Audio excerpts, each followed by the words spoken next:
These last few episodes have been crazy. We got to gun barrel, we got our shotgun, and now we're finally gonna start making some real progress here. But first things first, we gotta chat with John. John Marshall was the leader of the Resistance back in the first Rage. He helped Nicholas Rain, who was the main character, to get into Capital Prime, the old Authority headquarters, and activate all of the arcs.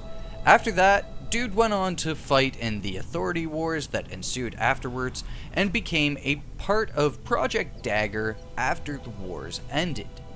Then he decided to become a mayor and bartender, and grow a beard, I guess. Ranger? This is my armory, my base of operations. From here, I'll be able to start working on Project Dagger. Now, with the juice flowing freely again, there are a few more projects I could use some help with. I bet there is. Walker, these projects come with benefits for you too. While I'm setting up Dagger, you might as well get beefed up for the grand goddamn cataclysm. Don't know if you know, but Project Dagger involves you driving a jury-rigged tank into Authority headquarters alone and manually distributing a nanotrite murder Mickey into the Grand Ghoul himself, General Cross. Sounds like fun. Guess I better get busy then. Guess you better. I'll reach you on the comm box when I need you. So now we've unlocked a new project skill tree, just like what we unlocked with our anime friend back in Vineland. So with this new skill tree, we're going to get a whole bunch of really useful stuff, including expanding our ammo capacity and our ability to deal damage and to take damage. John's skill tree is one of the better ones in this game. Grab whatever you need. You'll need every edge you can get. So this is what John offers in Project Dagger. This is basically a scrambling device that will allow us to get into the Authority headquarters later on when we start actually taking part in Project Dagger. But I don't think we're going to talk about Project Dagger too much until we actually start getting to the point of doing Project Dagger itself. So I like this little mini elevator here. It's like John's getting old. He lost his leg and shit. Of course he's not going to be climbing up and down the ladder, so he's got like a little mini elevator. Alright, so now that we've finished the main mission here in Gun Barrel, we're going to have to start focusing on some side activities so we can start earning some money. In Rage, you really need, like, an obscene amount of money to get through an Ultra Nightmare playthrough. So, yeah, we're gonna have to do quite a few of these bounties, in order to just, grind as much money as we can, and try to complete each city as we go along, because each city will have a varying amount of vendors that we can buy stuff from. We're actually going to start visiting our first vendor right off the bat here. So the first thing that we need to do is we need to sell off our junk, and this is going to be a big thing throughout the playthrough. We're going to have to constantly empty our pockets of junk as we go through the game. We'll be picking up junk from boxes and environmental pickups, and it's just going to be a kind of external source of money along the way. Like that. Only Rangers get them. That means you with Prowley. And that means you can deal with me. Okay, let me take a look at what you have. From vendors, we could buy ammo, we could buy schematics, and we can buy upgrade materials. So today our goal is going to be buying the schematic for health infusions, because we're going to need a lot of them. I'm going to ask you to go out on a limb for me here. I want you to go see an old war buddy of mine. Lives alone in the wetlands. Now you and me, and everyone else fighting a good fight, owes this man a whole lot.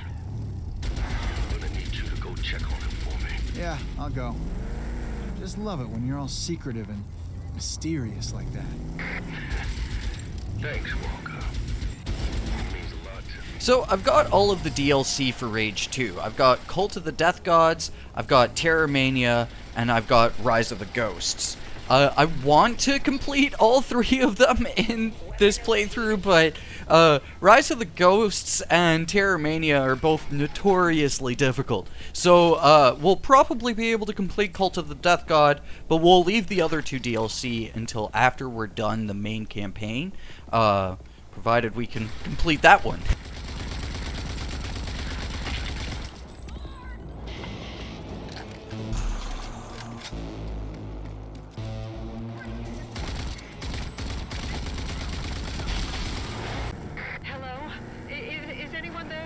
Who is this? I need help. Please, help me. An arc came up from the ground and suddenly I was attacked. I don't know how long I can hold them off. I need help. Find me, please. Where are you? I'll send you my coordinates. Hurry. I don't have much time. So that was for Rise of the Ghosts, which arguably is my favorite of the 3 expansions that Rage 2 got. Rise of the Ghosts adds this old group bandits called the Ghosts back into the game, but also gives them like a whole bunch of the crazy nanotrite superpowers that we're using, so it winds up being like, I guess, the most formidable enemies in terms of like relative power scaling in the game, even though in Terrormania the skeletons are arguably more difficult. Rise of the Ghosts is just like, it's a cooler DLC.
Alright, we got 2 bounties down and there's 1 left to go. We're earning some pretty decent bank along the way here. But first off, we gotta make a bit of a pit stop here to Garcia the Gregarious. This motherfucker right here. I am Garcia the Gregarious, trader and traveler, merchant of fine merchandise. Pray tell, who may you be? I may be Walker. Are we really speaking like this? Well, of course. That is how we show our caliber. And that is why you want to trade with only me. My wares are quite superb. Let me then scrutinize your... So, Garcia's a good guy, and he'll be pretty handy later on in the game when we need ammo on the fly and when we need to sell things on the fly.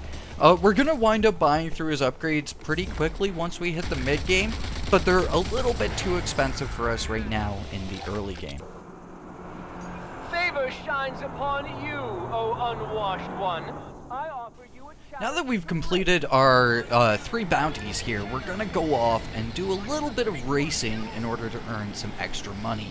And the nice thing about racing is that it gets us car parts too that we could use to upgrade Phoenix. I'm not going to show too much footage of this. Car racing is kind of like a menial, nice pastime in between all of the crazy chaos and fighting that we're going to be doing along the way here.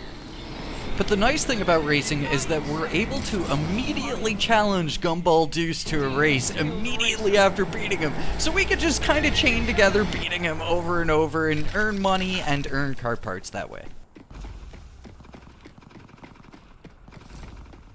So after some necessary money grinding, we now gotta do some necessary arc grinding.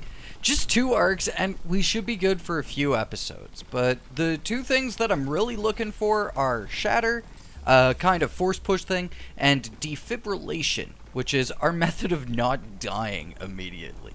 Both super useful. The first we're going after is Shatter. I think that that's just going to make things a bit easier to get defib when we get over there.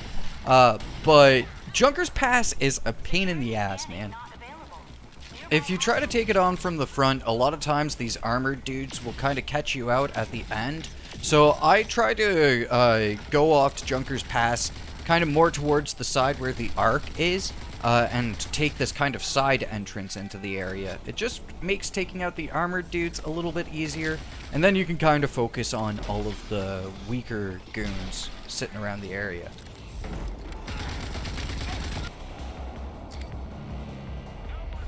After clearing out Junker's Pass from back to front, we're now able to go on into the Ark and stick our hands into another strange hole.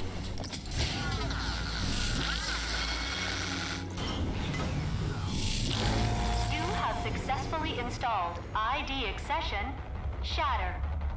The Shatter accession is a forward lunge that unleashes a powerful kinetic force capable of stripping armor and displacing enemies and objects.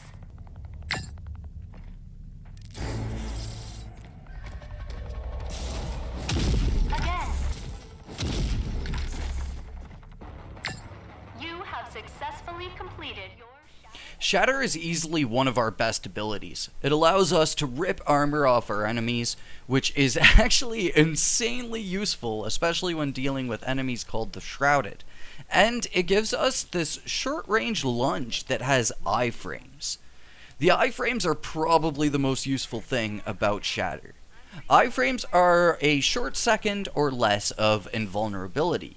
It can be really tight, but if timed right, it can be really useful.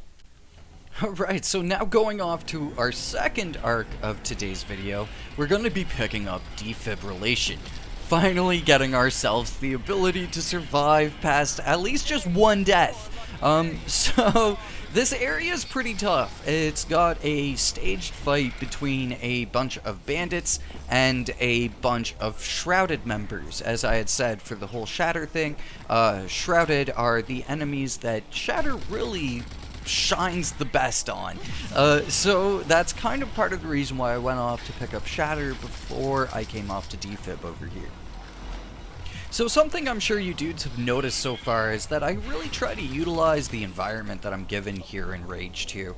A lot of these combat arenas have like multiple levels of height added to them and like various obstructive forms of cover and stuff, so I really like to use them when I'm in Ultra Nightmare. In the lower difficulties, you're supposed to just kind of run through your enemies like a hot knife through butter, but on Ultra Nightmare you have to kind of take things just a little bit slower. Now, this Feltrite, this kind of embedded Feltrite, Feltrite will be able to find all across the map, and eventually will be one of our most kind of surplus amounts of Feltrite, because we can upgrade the amount of Feltrite that we get from this to pretty high amounts. all nearby hostiles have been pacified. Please approach the security scanner. Now for defib is going to be super useful. Not only is it a method of us actually reviving in like the middle of combat if we happen to go down once, it also gives us the ability to kind of paralyze all the enemies around us. So that's going to be really useful in those situations like what happened in the last episode where we got cornered by mutants. We'll be able to like paralyze those enemies and make a little bit of distance and probably heal ourselves in a panic. But it gives us a bunch of other abilities too. We can maintain our overdrive in between going down, and it's just generally rather useful, especially once we upgrade it and start healing ourselves more with it. According to previous test subjects, this will hurt.